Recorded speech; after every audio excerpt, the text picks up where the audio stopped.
నగరంలోని town hall నందు పినాకిని 17వ వార్షికోత్సవం సందర్భంగా మదీనావాజ్ అధినేత సేవారత్న ఇంతియాజ్ ఘనంగా సత్కరించి సేవారత్న అవార్డు అందించడం జరిగింది.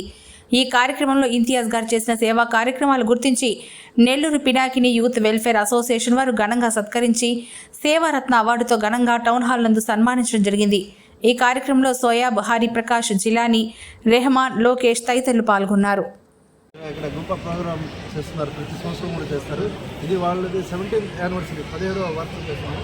వాళ్ళు ఏంటంటే ప్రతి ఒక్క ఈ ఆర్టిస్టులు వాళ్ళకి ఈ డ్రామా వేసే వాళ్ళందరికీ ప్రోగ్రామ్ మార్నింగ్ నుంచి జరుగుతుంది. ఇది చాలా బ్రహ్మాండంగా ప్రతి సంవత్సరం అందరినీ గమనించి ఆ కళాకారులను అందరినీ ఇక్కడ ఒక స్టెప్గా ఒకే దగ్గర సెట్ చేయడం, అందరికీ అవార్డ్స్ ఇవ్వడం, వాళ్ళకి ప్రోత్సహించడం, పినాకిని యూత్ ఆర్గనైజేషన్ వాళ్ళకే ఇది చాలా అవకాశం ఉందని, వాళ్ళకే దక్కిందని నేను అంటే అనుకుంటున్నాను అన్నమాట.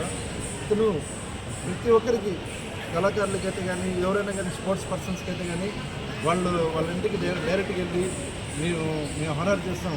ఎందుకంటే ఈ రోజుల్లో ప్రోత్సహించకపోతే వాళ్ళు వెనక పడిపోతారు. ఎవరైనా కానీ, స్పోర్ట్స్ వాళ్ళు అయితే కానీ, ఎవరైనా కానీ వాళ్ళకి దగ్గర తీసుకుని అంతా గమనించి మన పినాకిని యూత్ ఆర్గనైజేషన్ వాళ్ళకి నేను మనసారా ధన్యవాదాలు కోరుకుంటున్నాను. ఎందుకంటే ఈరోజు నాకు ఇక్కడ సన్మానం చేసి సేవరత్న అవార్డు లాగా ఇచ్చి వాళ్ళు నాకు పిలిపించిన దానికి వన్స్ అగైన్ ఆ అసోసియేషన్ వాళ్ళందరికీ మనసారా ధన్యవాదాలు కోరుకుంటూ నెల్లూరు ప్రజలందరికీ వన్స్ అగైన్ నమస్తే అండి.